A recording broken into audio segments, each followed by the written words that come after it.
I finished this book. I'm already on Reach, which is the third book. It's a 3-book series. And I actually think it was pretty good. Some people said Crossed was really boring, but I thought that was pretty good. But basically, Matched is about, I'm going to read the inside cover. Actually, no, I'm not.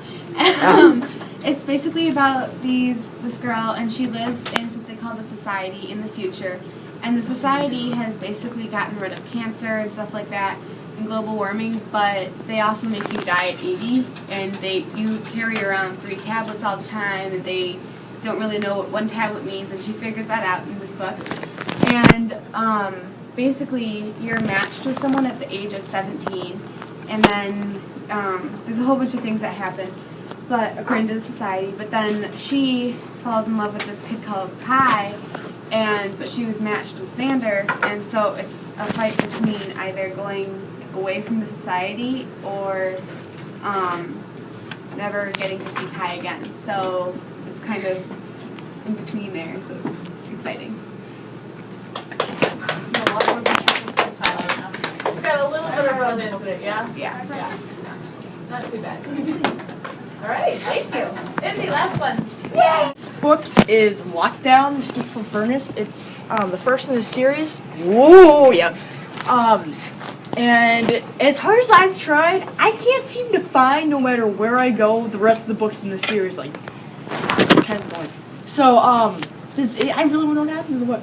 It's a good book. So, this dude named, I didn't figure out what his name was. There's a dude named, Alex, and so the beginning of the book is staging a robbery, and these people come in, they're not the police, and they shoot his friend Toby, and he gets blamed for Toby dying and sent to a place called the Furnace Penitentiary, or just the Furnace. Ooh, so it's deep underground, and where you're it's like a prison for kids.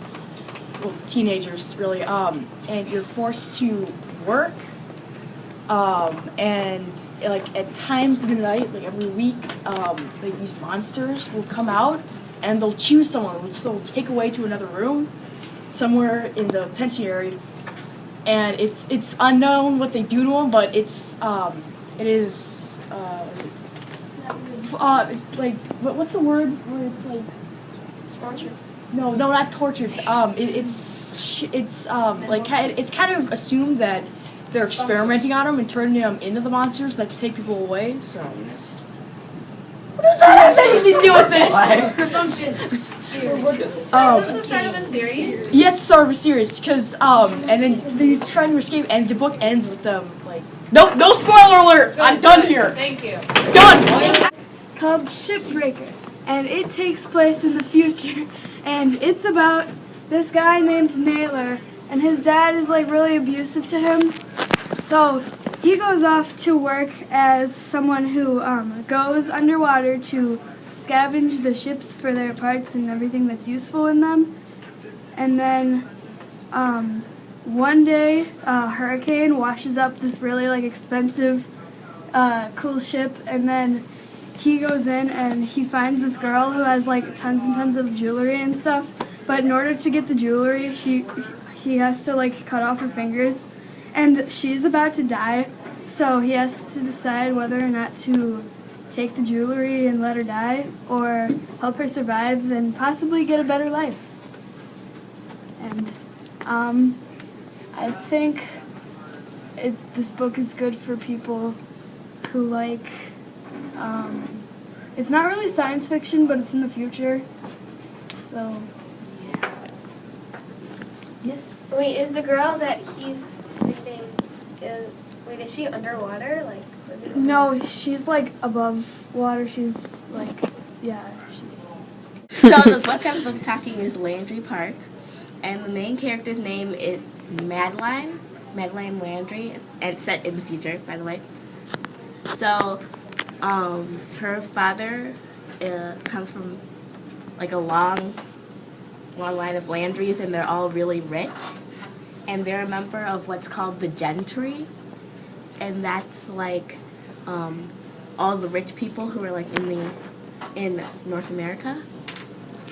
So, and when she's 17, and when she turns 21, she's supposed to marry and inherit the estate, which is Landry Park.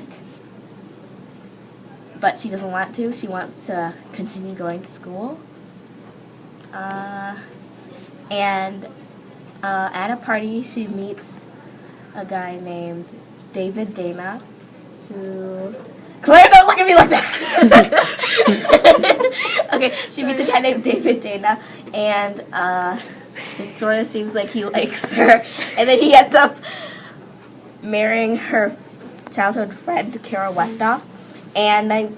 Oh, stop! So, and then Kara's attacked outside of someone else's mansion at a party. And they start to blame these people called the Rootless. And the Rootless are like, they're a class of people who are like poor and, well, like Madeline's like great-great-great-great-great-great-great-grandfather invented something called the Cherenkov lantern, and that's like a lantern, but it has radioactive material. So the Rootless, what they do is they take care of that radioactive material. So they blame Kara's attack on the Rootless. So Madeline doesn't believe that, so she and David are sort of like investigating into it.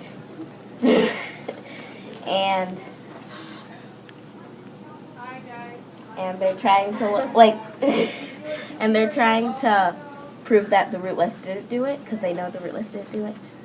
And it's like, yeah.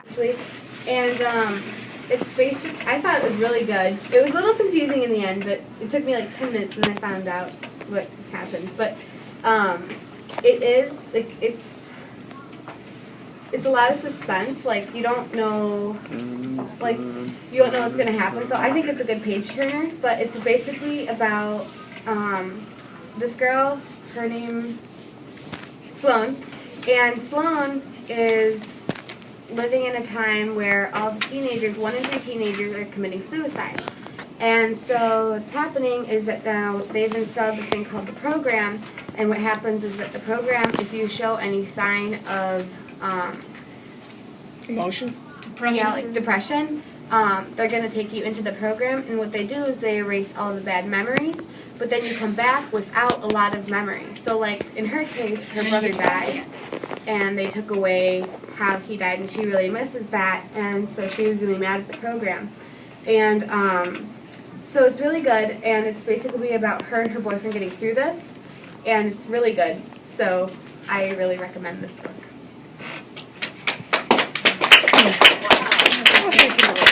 Here's our stars. Like half of us has read it already, but the other half. It's about like this girl who has cancer, and she like is basically gonna have it for like the rest of her life. Like it's incurable, and like she doesn't have like many friends that like because she doesn't go to school anymore because it's like so serious and stuff. And she like got her GED. I don't know, but so she has to go to the support group because like a side effect from cancer is like depression, and she had depression, so she had to go to the support group where she meets someone, and his name's Augustus, and they become like friends and stuff. And Augustus's friend is Isaac, and he had like eye cancer, and he like had to get a surgery where they had to like cut out his eyes basically. So he became blind, and basically they're just like, yeah. So how old was she when she was diagnosed with cancer? She was 13. Oh, my age. She's like 16 now. Who would like this book? People who like relationships. Romance.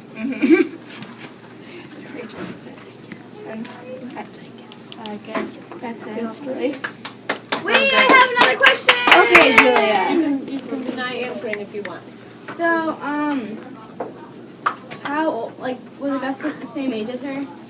He's a year older than her. And then what about the guy who got his eyes cut out? Like, could he see, or were they just one eye, or just both of them? Well, he had like a glass eye, and then Did he see? and then Just the other one. Could he see? he could see out of the glass eye, and then he had to get surgery to cut both eyes out, and now he can't see. How can you see out of a glass eye? No, he don't know. He had a glass eye, and then they took. Okay, so he had 2 eyes. Then they took out one eye, which he had a glass eye, but he could still see through this one. But then he had cancer in that eye too, so they had to take it out, and now he's blind. What are you doing? So, It's like the book's wait, like about- Rachel, did that cure him though? There's the glass I'm eye. not sure, but like he just can't see now. Okay.